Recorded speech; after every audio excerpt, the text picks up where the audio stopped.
Is it okay to use gender-based insults as long as you're a liberal in good standing? Dumb question. Of course the answer is yes. You can do whatever you want.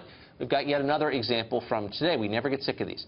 On Monday morning, Daily Beast writer Ira Madison III tweeted out a picture of Sarah Huckabee Sanders, the new press secretary over at the White House, along with the caption, "Butch Queen, first time in drag at ball." Now, for those of you who are not hip to lingo like that, he's basically suggesting that she is a bad male cross-dresser. Madison, Ira Madison III, is worth noting, is the same writer who ridiculed Jeff Sessions for having an adopted Asian granddaughter at his confirmation hearings. He later deleted that tweet but has not apologized for it. And, of course, no one's asked him to because he's a liberal, so, like, whatever. It's not bad. Tammy Bruce and Ether Behrman are both radio show hosts, and they join us tonight. Thank you for coming on, both of you. So, Tammy, I mean, we could go on for hours, but, like, does anybody on the left ever get in trouble for using language that people on the right would lose their jobs over?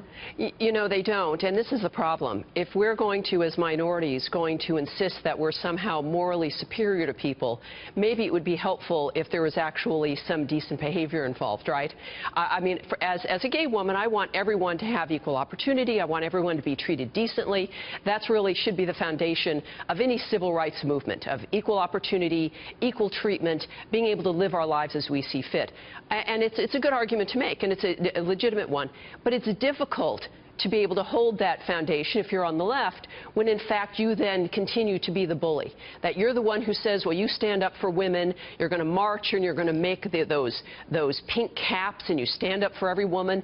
But when it comes to women in the Trump administration, not only are you going to call them names, you're going to objectify them based on their appearance. And it's not just Sarah Huckabee Sanders, it's also Kellyanne Conway, who was portrayed as a fatal attraction type of woman on Saturday Night Live. It's all really the women who have supported the president. And part of it, I have to argue, and I'll leave with this point, is that I think there's also some religious bigotry involved here as well, that's one of the differences with these women compared perhaps to liberal women, some of whom are people of faith, but I don't think that we can ignore that. No, I think that's right. So, Ethan, I talk for a living, so I'm interested in what the rules are.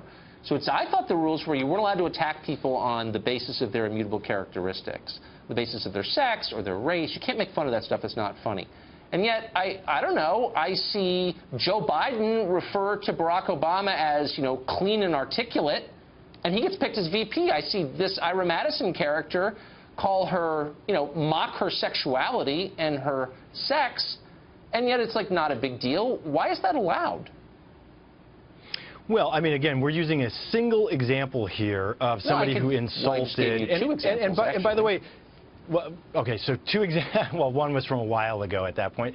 But we have an example. We have an insulter in chief right now who all the way through the campaign was busy insulting people, setting the tone for the country. He's now the president. The president does set the tone for the country, and that includes insulting people on a regular basis. So what is the argument that you're making? What Ira said. So what is the argument that you're making, that because Trump does it, it's okay? I mean, I thought the whole point was Trump's not supposed to do that. We're horrified that he does it. We're taking a moral stand against him doing it, but now we're doing it ourselves? Doesn't that kind of undercut the case?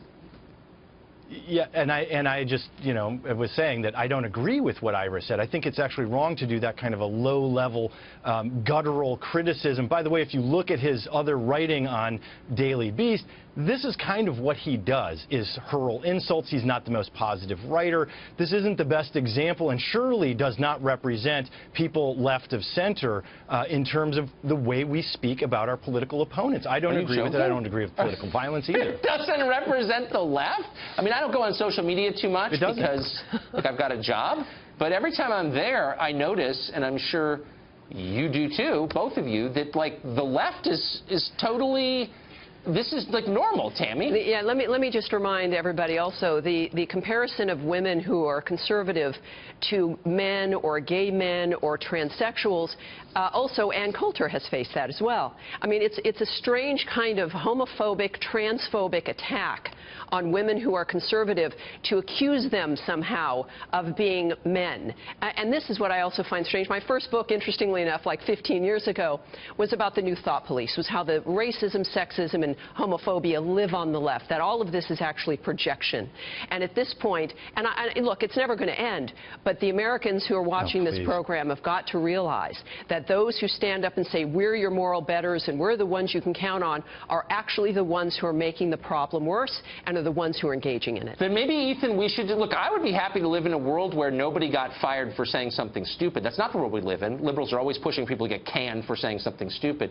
Can you agree that maybe we should all just lighten up and I'll give this Ira Madison, the third guy, a pass, and you know what I mean? And like stop crushing people who say something dumb. Are you allowed to go with that? Yeah, I actually... Tucker, you and I agree. This is wonderful. We actually came together tonight. Yeah, I agree with you. I think there's so much overreaction that's going on with boycotts, with getting people fired. I don't agree with that. I am a believer in speech, and I think that some people need to grow a little bit thicker skin, and we need to be teaching in college something like insensitivity so everything is not so deeply offensive. Well, they're going to come after you if you keep talking like that, Ethan. Good luck. Thank you both. Tammy, Ethan, I appreciate it. Thanks, Tucker.